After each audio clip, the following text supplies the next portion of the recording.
they have to go through, when they do the when you do the application, you have to go through and submit it, and it should have that information, and they should either accept or deny based on that application and the current members on the board. And we don't, once that's submitted, we don't have anything to do with the approval or denial of members on the board.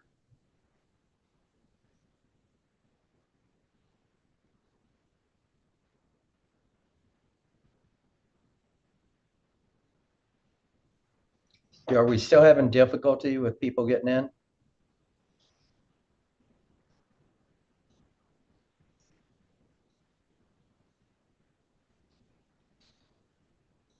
I see somebody else connecting.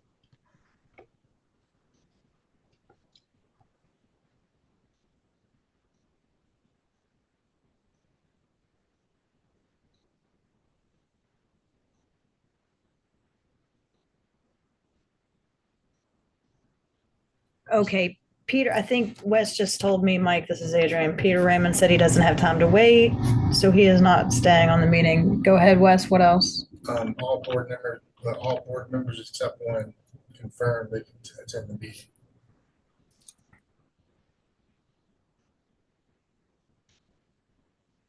I'll try again. Sorry about that. Zoom dropped me. I don't think so. Oh, So I reappeared. just the board members. Oh, Yeah, I think this is it, Mike.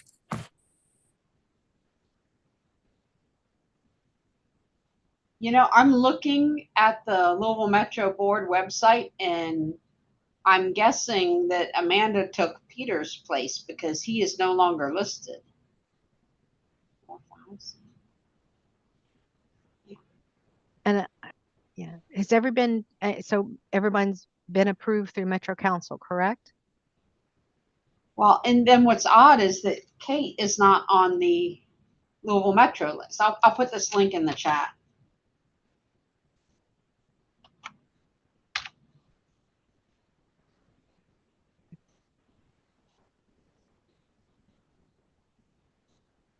So, Mike, do you have a list of outgoing and incoming members? Connie, I'll be on. I will answer your message, but answer your question by saying that I do not personally keep that information available to me. We should have a list of all the people, and I will have the administrative person check. The only one that I knew that had been added, and that was brought up in another conversation, was the fire department person. So I will have, I will get with our administrative person and see what the current list of members are. Okay. Are we okay to proceed? Yeah, Cheryl has joined, so we have at least 4, or I mean, we have at least 5, 6 if we count Kate. 1, 2, 3, 4, 5, 6. Yeah. Okay. So it is 2:27 on July 25th. Let's call the meeting to order.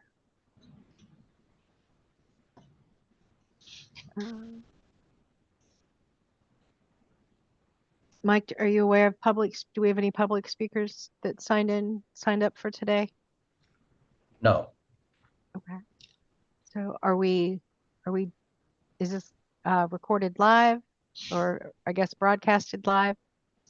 Should be, yes. Okay. Oh, and my camera's off. My apologies. Here we go. So Connie Mindel, Chief Health Strategist with Louisville Metro Public Health and Wellness, currently chair of the Louisville and Jefferson County Hazardous Materials Overseers Board. So we've called the meeting to order. We do not have any public speakers. For those returning members and or new members, Have you had the opportunity, have you received the meeting minutes from February, and have you had a time to review that? I'm seeing, Yes. oh, okay. Thank you. So, do I have a motion for approval of the minutes? I'll move. Okay, I have a motion. And oh, and a second. I saw Corinne, Lori, and Kate. Kate, are you able to turn your camera on? It is required for board members to Sure. be on. Go. Thank you. For support's not required, but for members, we are required for voting purposes. Wonderful. So all those in favor of approval of the minutes, say aye or raise your hand. Aye. Aye. Okay. Any opposed? Seeing none, minutes are approved. And I see a phone number that's come up on the screen. I got logged on. Yay.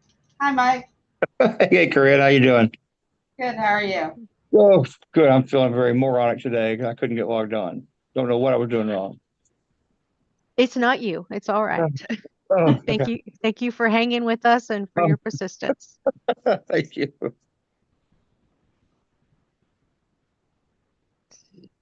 So we just approved the minutes. So we're moving on to chair report. I do not have a report at this time. So to old business. Mike, do we have any old business to cover? None that I can think of. No, ma'am. What, anyone else have any old business? And I don't have anything submitted, so we can move past old business to new business. So this will go for the part that we're waiting for, introduction of board members. So I already introduced myself. So the next person on my screen is Corinne. Hi, I'm Corinne Greenberg. I'm the environmental manager at Carbide Industries in Rubbertown. This is my second term on the board. I'm the vice chair, co-chairperson. Thank you. Next to me is Amanda Moore. Hello, Amanda Moore. I'm the Safety and Asset Protection Manager for American Synthetic Rubber Company. And thank you. Welcome to the board. Thank you for joining us. And Lori.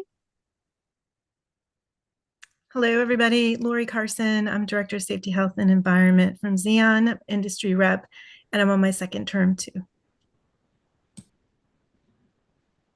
Oh, thank you, Lori. Cheryl. Hi, I'm Cheryl Fisher. This is also my second term on the board. I am the owner of Accord Advising. I also serve as the facilitator for the Rubbertown Community Advisory Council. I'm on this board as a member of the public. Thank you. And then next I have Colonel. Hi, Kate Clemmer, Louisville Fire Executive Assistant Chief. I've replaced Colonel Atkinson last year. Thank you and welcome.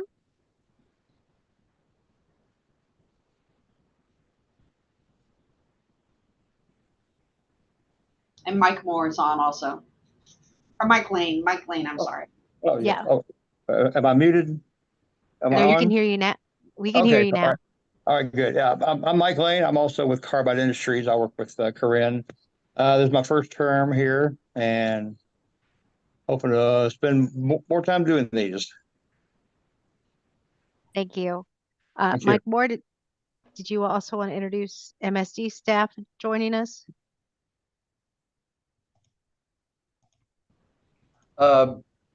Right now, Adrienne Ehop is on. She's the industrial programs manager, and Bob Buffini's on, who's the hazardous materials and industrial stormwater supervisor. And then And we have, oh, go and ahead. then me, I'm Mike Moore. I'm the operations director for support services. And we have Jackie Quarles joining us. Is Jackie? Yes, Jackie Quarles is legal counsel for MSD. Hey, Thank you. Jackie, you want to introduce yourself? Sure. Jackie Quarles, I'm the Deputy General Counsel at MSD. Thank you. and Welcome. And then we also have a guest, Jim Bottom has joined us today.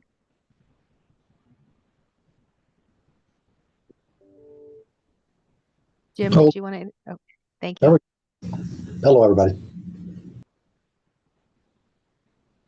Jim Bottom with Louisville Metro Emergency Services. Oh, is that what you wanted me to say? That's a good start. Okay. All right. So with that, we're still under new business under current 2024 incident data. Is that Bob Buffini that's sharing that information?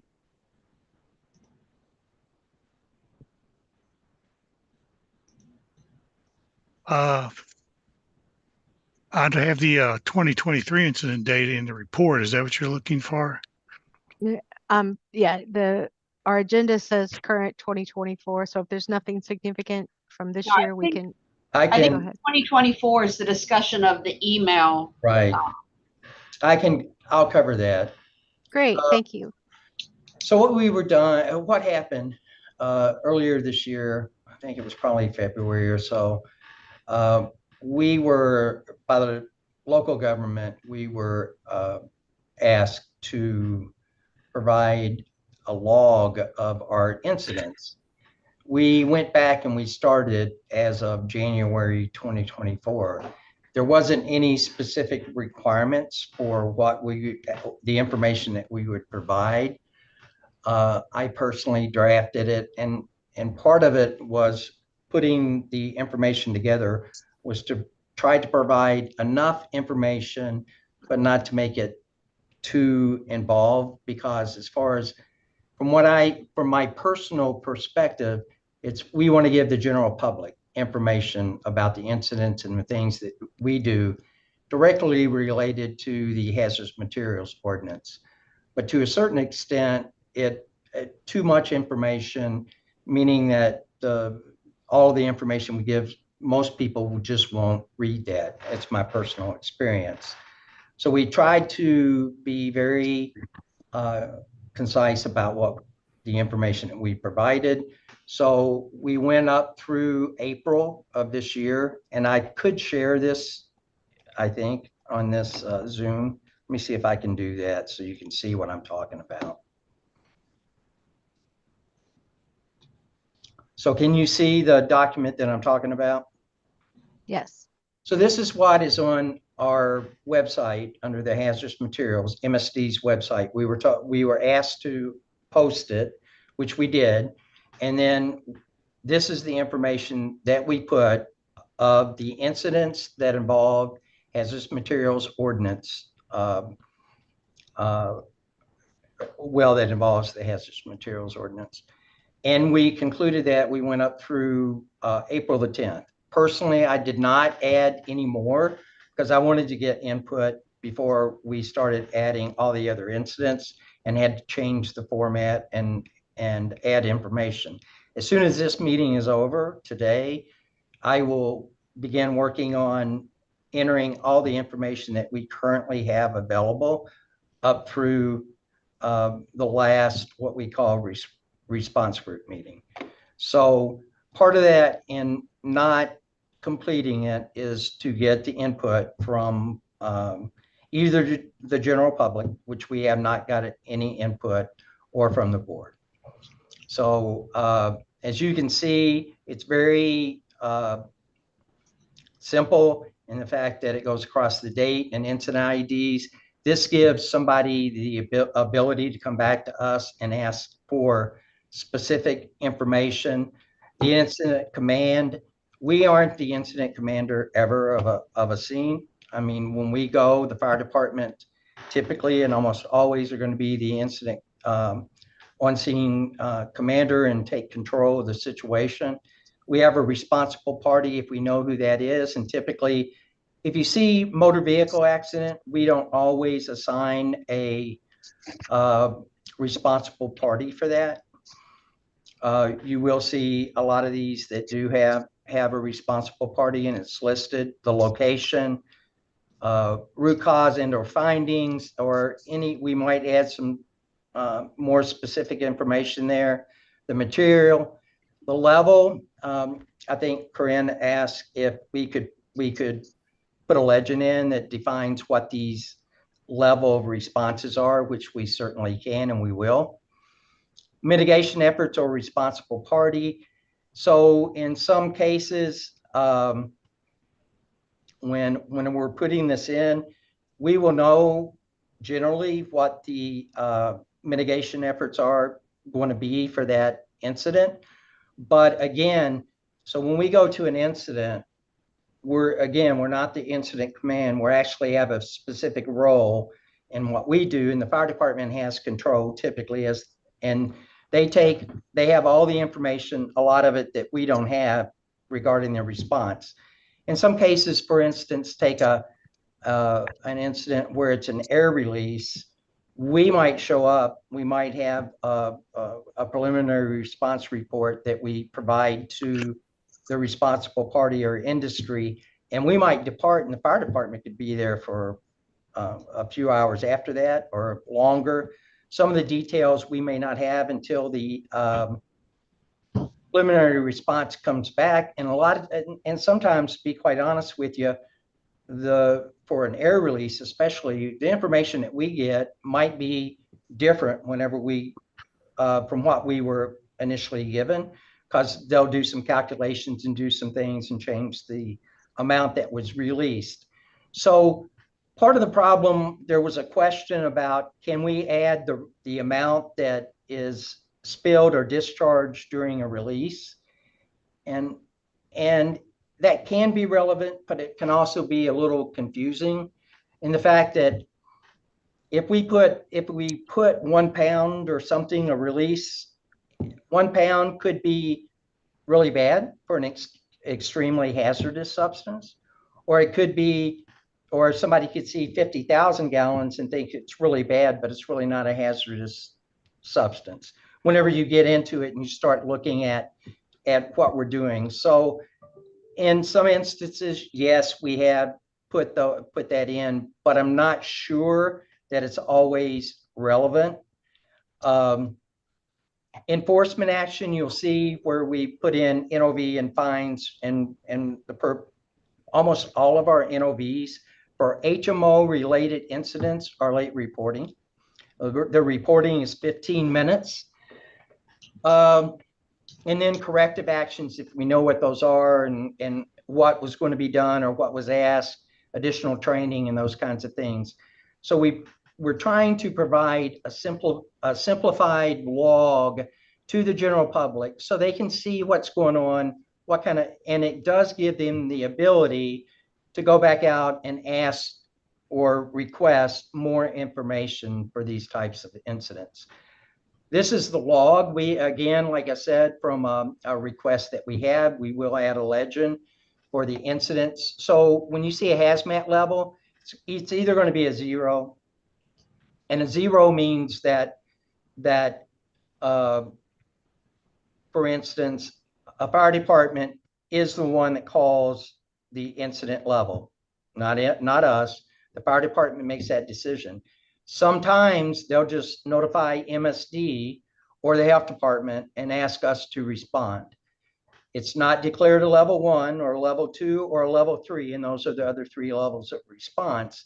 So we'll respond, we'll do whatever we're going to do, but it did not meet the level as far as the fire department was concerned for a level 1, 2, or 3, but we did respond, and it was HMO. In this case, we would consider it HMO related. There are incidents that occur that MSD responds to, which are not HMO related, and we go out quite often, and we tried to separate those to avoid some confusion. So we may have grease that goes into, say, and when I say grease, it could be from a food service establishment. It may go into a drainage ditch that's dry. We have other regulations, the wastewater, stormwater discharge regulations that we have to follow. That would be a non-stormwater discharge to a stormwater conveyance. that would be an NOV, but it wouldn't be under the HMO. It would be under our wastewater, stormwater discharge regulations. And those come from the state and federal regulations that we're required to follow. We report those under different methods. We have annual reports and other things that we do. So that is reported, but that's reported through different methods. So this is what we put out onto our website. I know there were some questions about where it's located. We were not given specific guidance for where to put that. This is a metro ordinance. It could be that that's where it needs to be posted, is somewhere on the Louisville Metro website. But currently, we have it on our website under the hazardous materials, and it falls under hazardous materials laws. So that's what we're providing. Again, that was at the request of the local government. We weren't given any guidance on when we needed to, after the meeting, at what point we needed to start it. We went back to January 1st. We had no requirement to go back any previous years to report that and to do this. So we do not have logs for 2023 or 2022 or any of the other years. We are putting out for the total for this year. Again, we'll update it based on the information that we currently have.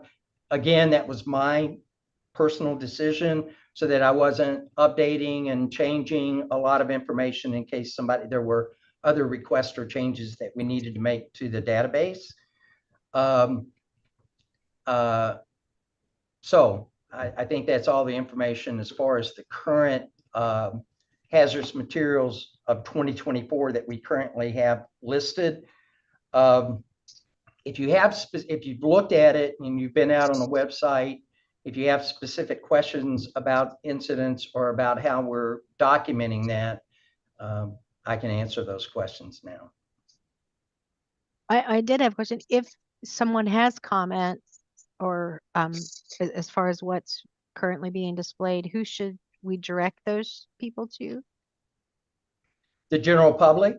Yes. Yeah, they can contact, they would send it to iwd@louisvillemsd.org. iwd@louisvillemsd.org. Yes. In addition to, if they wanted additional information at that same address, is there like a form? Same address. Now, okay. the other part to that is that I'm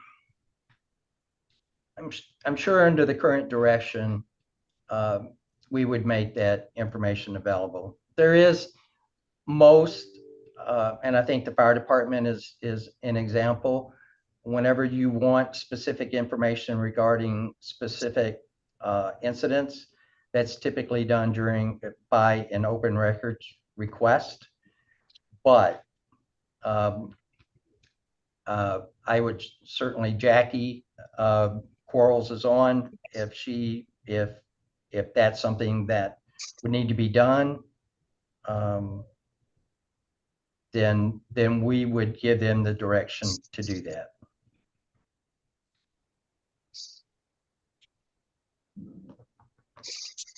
But they can certainly send us a request and we'll get the information to them to get that information. Okay, so send the request to that email address. And that email address should get to everybody in the department. So it won't be, it certainly won't be overlooked.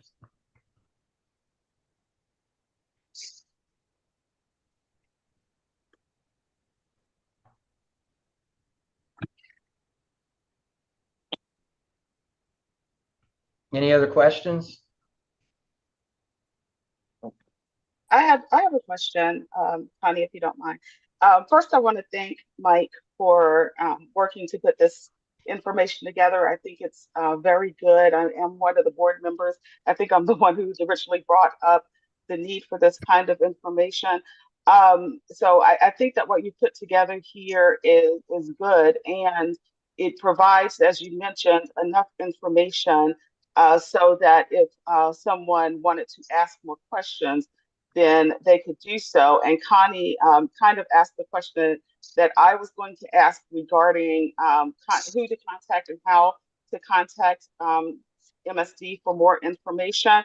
I don't know, would that contact information be provided either as a footnote to this table or on the same website where this is posted, so that people know how to get in touch with you if they are requesting more information? That's one question. I have several questions.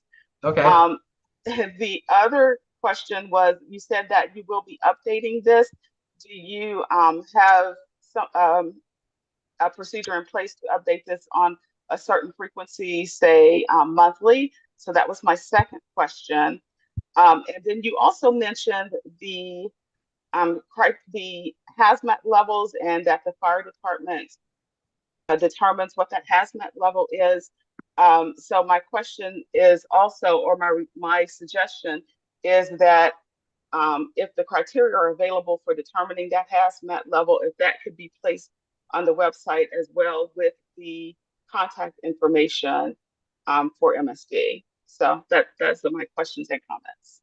Yeah, and we will add at the bottom of this document, we'll add both a legend for the responses and kind of a brief overview of what those responses are. We'll add the address if they want any more information. Those are great comments, by the way. And now for the third one, what was the third one? It was, so we will definitely provide that information on this document. Oh, as far as the update goes, I'm sorry. We have response group meetings once a month. We will enter that information. I will say that occasionally there will be something that we'll have to go back to an industry after the fact and ask for more information, or there'll be some other things. But in general, most of the, if not all, of the incidents that are covered during a monthly response group meeting will be in the next month. We usually do that at the end of the month, first part of the month, but we will get that out during that month before the next month meeting. That's great. Thank you so much. I'm going to ask you one more favor, if it's not too much trouble. If you can drop that link in the chat, that would be helpful. Okay. Where this is located on your site. Thanks. Okay.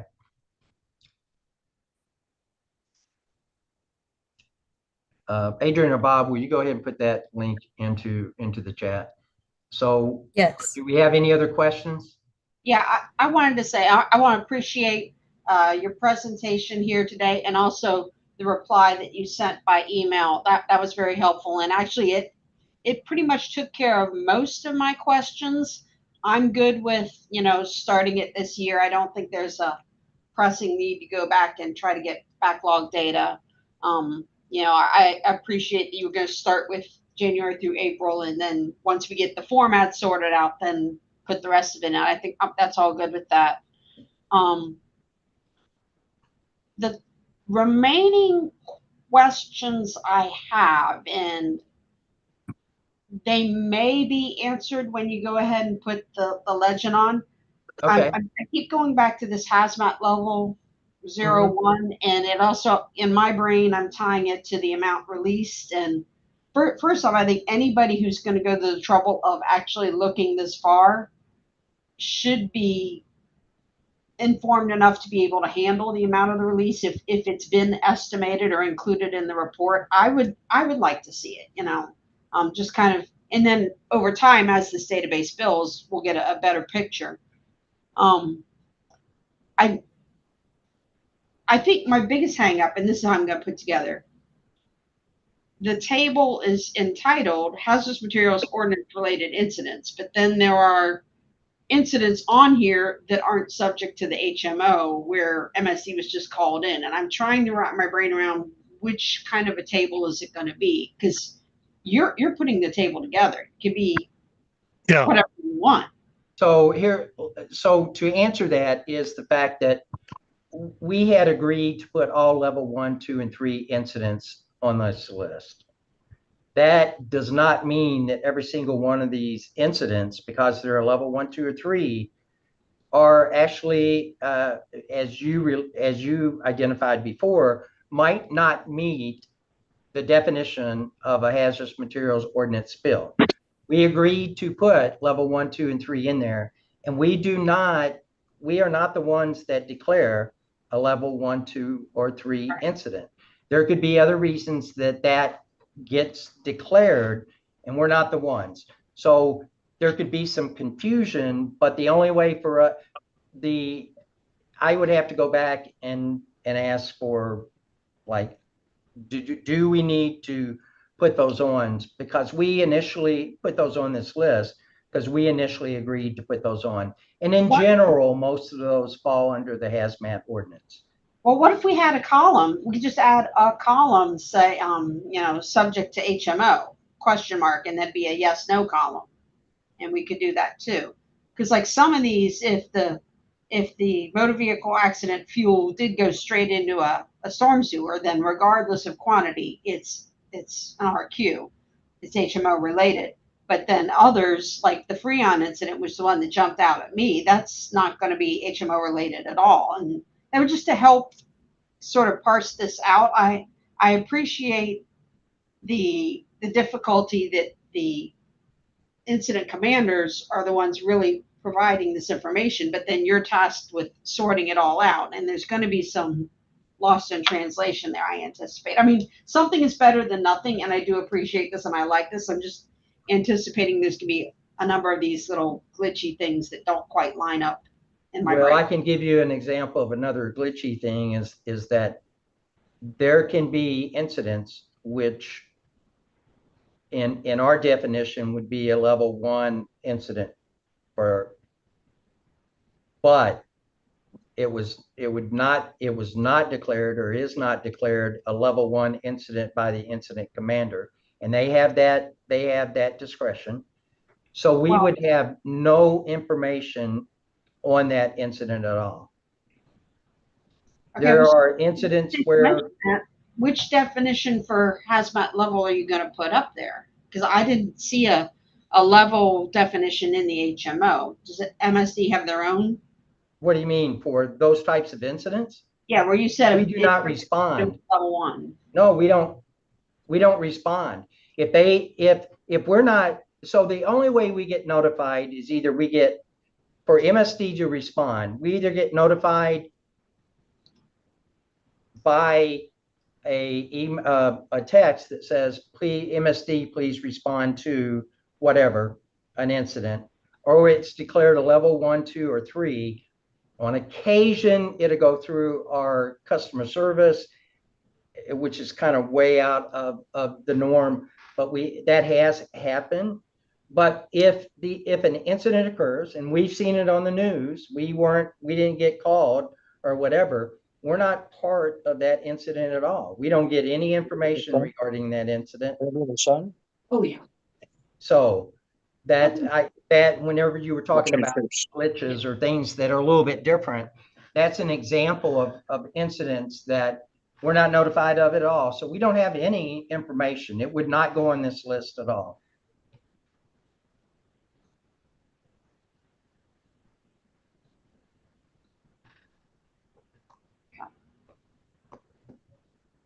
Yeah, I may have more questions the next time we meet, and this has been, evolved to the next level, but it's a good start, and I do appreciate the effort. Okay.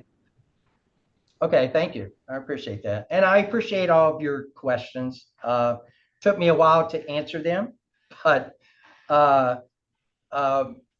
it's meaningful, and we're trying to get information. Really, the purpose for this information isn't for or as far as I understood, isn't for the environmental professional or the emergency response responders. It's for the general public, and it's for them to get a little bit of information. So if they are concerned or need more information, they can go get it, or we'll give them the opportunity to get it. So any other questions? No. Thank you.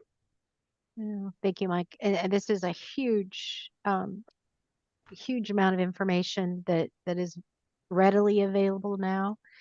So do you have a time in mind as far as how long you'll wait before you modify it? I'll get it out next week. No, okay.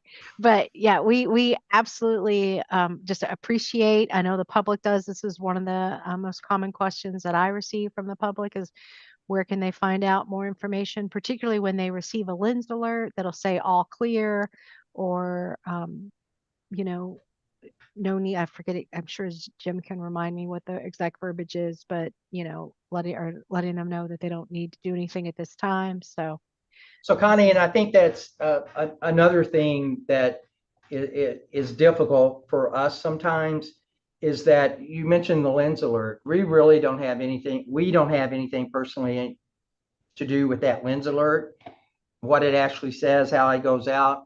We don't have all of the information or the ability to report anything immediately in that's going on at an incident. That's not our specific job or role or responsibility. As you know, the incident commander has all of that and has all of the people under him that have separate roles and responsibilities, especially in whenever we get to a larger incident. That information, any media, anything that goes to the media and stuff should go through them. So we have a very specific role, and it's not as broad as it might sometimes be seen. So we're there to look at the reporting, look at the HMPC. Did they do what they're supposed to? In a response situation, I say, hey, treat it like a CPR incident, almost, where when you go to CPR, you see somebody, you tell them to call 911. If you have an incident and you know that it's going to be even close, or it could be a bigger issue, go ahead and call 911. We want to be safe and sorry. The people that need to be there will get there and take care of the incident, and we can take care of everything. Worst thing possible is somebody delays making that call, and not just 15 minutes, but they delay it. 15 minutes is what is required currently under the HMO, and it's actually for incidents outside of our HMO also. But what that does is it ensures that the people are on the right people are on site to mitigate it before it gets worse. So thank you. So no more questions? Okay. All right. So now we can go on. The board members should have received a copy of the 2023 Hazardous Material Ordinance Annual Report. Bob, were you planning on reviewing any of that? I can review it if you wish, or it's whatever you would like. If you want to just give an overview, we could. Yeah, we could I do can give an that. overview of the incidents we responded to, something like that, what you're looking for. Sure, or just anything out of the ordinary, anything to highlight, and then the board members can ask questions. Basically, we responded to 111 incidents, and that's actually, if you look at what you received, we broke it down at your request from last year into types of incidents or types of responses. Pretty much, pretty much status quo. I mean, they're very diverse, but we had one large incident last year. Of course, we had the tanker, the level 2 hazmat, where we had that tanker that flipped over on the expressway. But other than that, pretty much run of the mill incidents.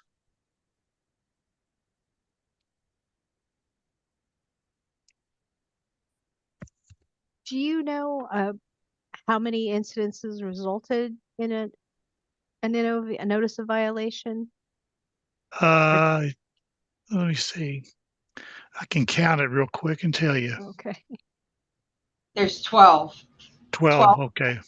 NOV table. Yeah, I have a question about that. Yes. So of the 12, 4 of them, a third, were by the same organization for the exact same material in 4 times, May, August, September, and December. This organization released the same material, and even after the 4th time, they were still either delayed or failure to notify 911. How does that happen? Well, you have to remember, of course, excuse me, that this organization that we're talking about MSD, I'm assuming you're referring to, it's not like a place such as Carbide where everyone's in one location in one plant. We're all over the city and the county. You got individual teams all over the place. So while they're educated, while they're trained, you have a lot more opportunity for things to happen. And everyone does receive training, and some of the reasons may or may not be exactly the same. I was just, I was just a little shocked because if this were my company, we'd be strung up over this. And I get it. It is. It's a training issue. Do they have the quick reference resource materials they need to say, oh, we had this release. What are the conditions that I need to elevate this and escalate this? Is there like a sticker that we could put on the dashboard of the truck or something? I don't know, but I was just shocked that after the first, the second, and the third one, it still happened a 4th time. So Yeah, and we had asked Jim Bottom to join the meeting because since those are overseen by Louisville Metro Emergency Services. So there are 5 incidences. There was another one in December. That's correct. Yeah. So Jim, I was actually subtracting the peracetic acid because that was a completely different incident. Oh. I mean, completely different chemical, still failure or late notification. Okay. I personally kind of put an Understood. Thank you. on that one. Okay. So just the 4 that yeah, I was just thinking, for hydraulic I would blast every single one of my team members and say, look, if you spill hydraulic fluid and it either enters the storm drain or it's greater than the RQ, you've got to let us know. And actually, as a curiosity, are you instructing them the 56-gallon HMO RQ, or are you instructing them to report the 25-gallon KRS RQ? We're instructing them any that goes into the stormwater drainage system or conveyance. Okay, but what if it just spills on the ground and it sits there? Right. There's all of our folks know that there's additional reporting requirements, not just for the HMO, but I think I want to say that it's very difficult to be sitting in this meeting. We administer the HMO, and we have had these incidents, and I think we take it very seriously. Obviously, we've done mass training with individuals. I think we have 300 and some people out in the field on a pretty much a daily basis doing work. Those team members need to make a decision quickly about what happened. Sometimes there are reasons, and I don't want to say they're excuses, but things happen. But the reporting requirement is the same thing that I just said earlier. If there's any question, make the first phone call, and that goes through our customer service dispatch. They're the ones that make the 911 call. That's just the way that's through dispatch. That's how it's done. And there could be delays there. It could be, and typically, Corinne, I think that what you're going to find with this situation is people are trained, and there's at least an annual training that everybody goes through. You have your initial training, but with that many people out in the field and stuff, we're just finding, I think we've had some, you can go through the process. I could give you a lot of potential reasons, but to be quite honest it's the same kind of thing we would tell a company. You need to resolve it. It's a problem. You have a ordinance. You have to meet that ordinance requirement, and we're going to have to do whatever we can. Again, like I think Connie said, we do not, we can't have and do any enforcement action against ourselves. EMA is the agency responsible for that. I think that's why, Connie, that's why they asked for Jim to be here. But it will get corrected. Things will happen. But you're exactly correct. It's very difficult for me knowing that we're administering this and that we're in that kind of light. So we have it does get identified and it does get reported up the chain. So that's about all I can tell you right now. So Corinne, Jim Bottom joined us today for questions. Go ahead, Jim. So in the past, I've got some NOVs I'm currently working on that I don't right now because my director hasn't signed them yet. So he has to approve them before I'll talk about them. But in the past, the way this has been handled, MSD, like every plant, I don't think there's a plant in the county that hasn't had a late notification at some point. MSD has as well. And enforcement action that, that EMA recommends is often very similar to what you might receive. We've asked, or I personally have written the NOVs and asked the plants, I said, you need to train your personnel. And on top of that, you need to send me the documentation that shows that your personnel were trained. And MSD has been very diligent to do that. And like Mike alluded to, and then they send me back documentation sometimes where hundreds of people, have been trained. And I commiserate with Mike a little bit because, I was a safety director. Connie knows, a safety director for a number of years.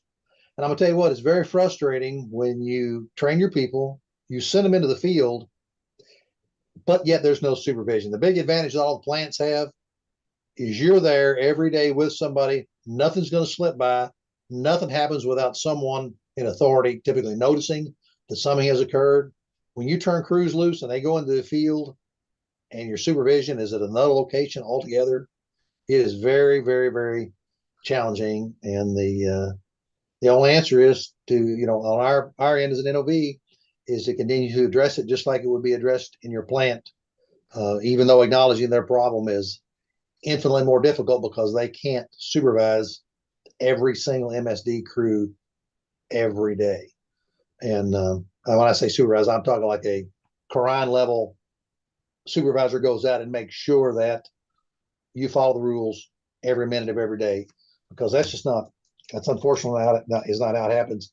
And that's why we get these late notifications or failure to call into the radio room and say, hey, call 911. But all the NOVs all include, and I don't care how many times they've trained them, it's all going to include retrain your employees, send me something that shows that you sat down and talked with them again. So Mike mentions annual training. When they have these incidents, it becomes a more than annual training so they can meet the requirements we put on with the NOVs to make sure that they have reminded their employees what they need to do when they have these releases.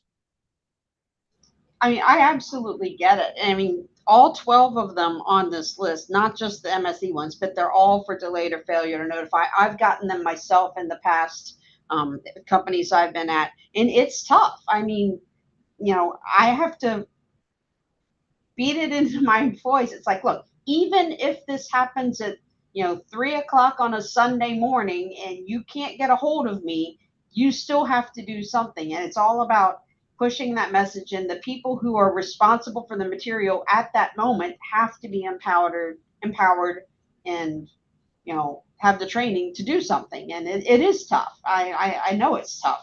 It's happened 12 times last year, so I get it.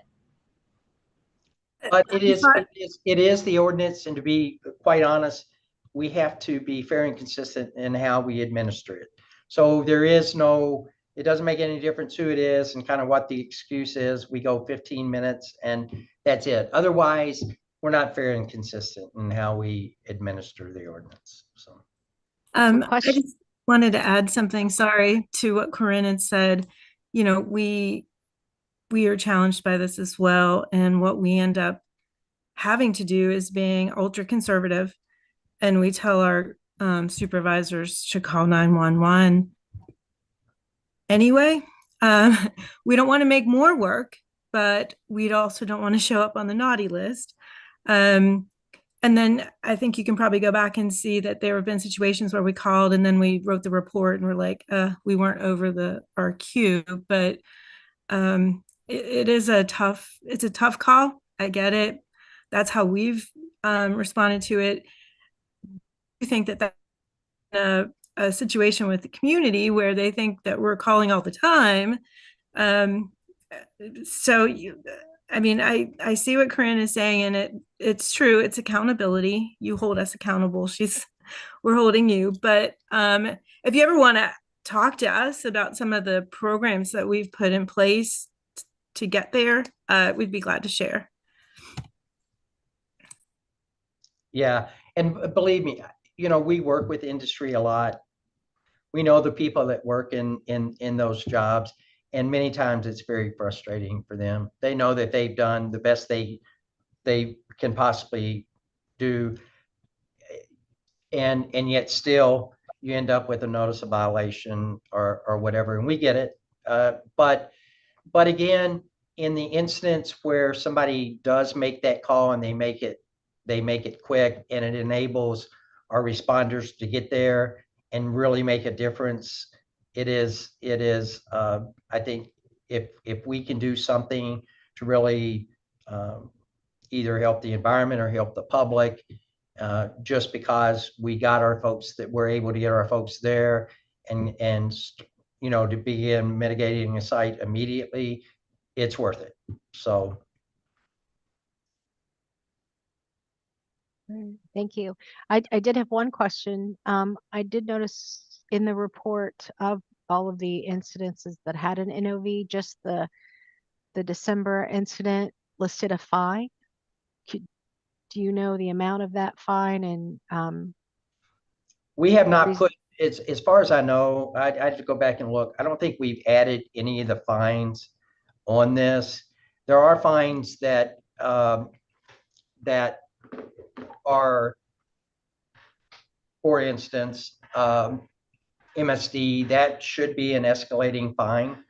Whenever you have one, it goes to 2. When it goes to 3, there will be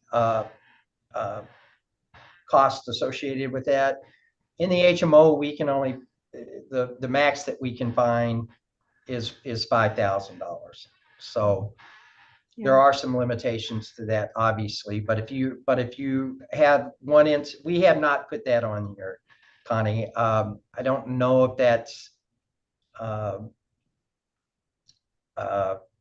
important for the general public to know, but we have not put that on there, and I don't know if that's something that you feel that needs to be added. But so for an NOV late reporting, unless they've had multiple enforcement actions, it won't be escalated. But if they've had 2 or 3, we have had companies that have had several, and usually what we're looking at, or not usually, but if you had an incident that occurred tomorrow, your clock runs until this date 1 year, right? If you haven't had any other incidents, but within that year, if you have 2 more, we're going to escalate the enforcement action for that within that year period. Okay. The clock will start over from the time that incident starts for 1 year.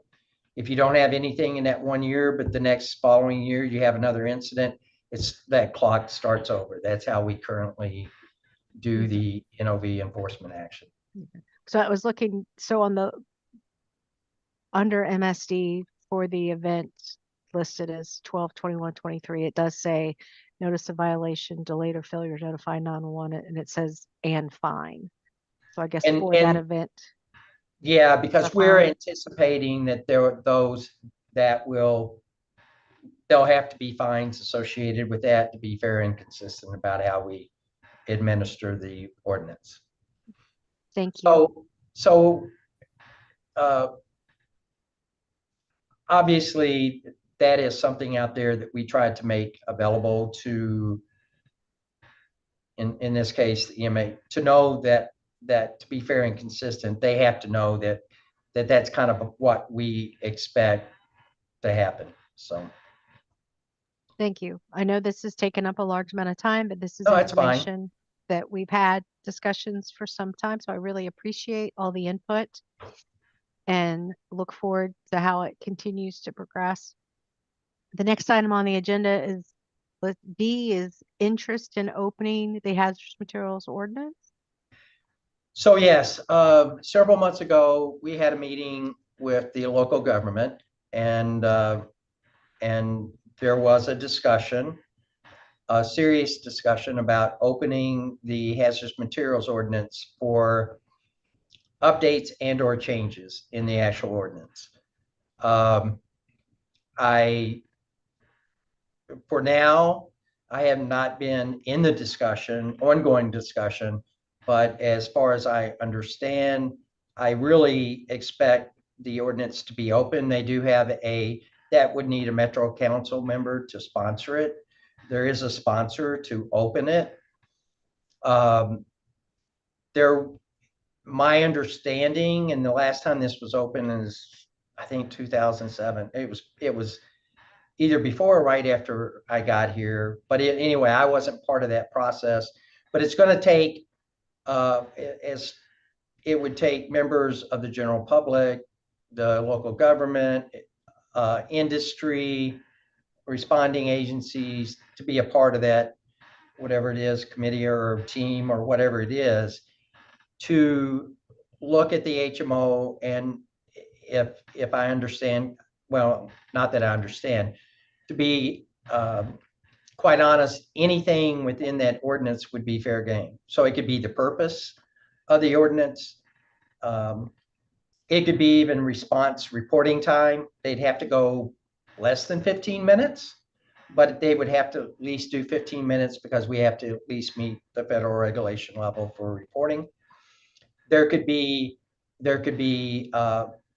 industry escalated enforcement action. We only can find 5,000. We could find it could go higher. Recovery costs could be mentioned. Additional oversight could be in there. So to be quite honest with you, if you go through the hazardous materials ordinance and you read it, any of those sections could be not only under review, but there could be additions or subtractions to it too. So I just wanted to put that out there. I think that's going to happen. I do not have a good timeline for that. And the last discussion, or that was outside of my area of responsibility. So I know there are has been some ongoing discussion, but I did want to put it out there as far as that goes, that this is the Hazardous Materials Ordinance Appeals and Overseers Board, and there could be some changes. I wouldn't expect that to be before our next meeting, but it could be within the next year if it continues to move forward. Great, thank you. And just for those, in case there's members of the public watching later on YouTube, that is Chapter 95 of the Louisville Metro Code of Ordinances. Okay, from there, is there any other business to discuss today?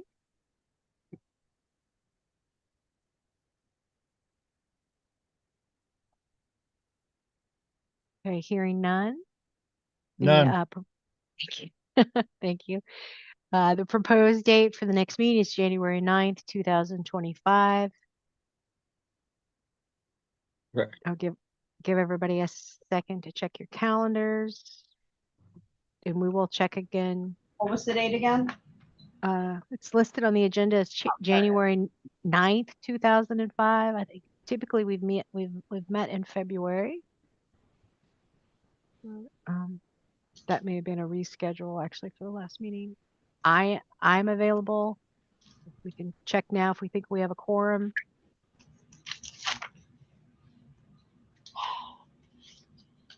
Calendar's clear. Thank you. I have a conflict. I know I'm going to be in Calvert City that day, and I need to be at the RCAC meeting that night, and I would normally be driving through that afternoon. Could we do it like the 16th?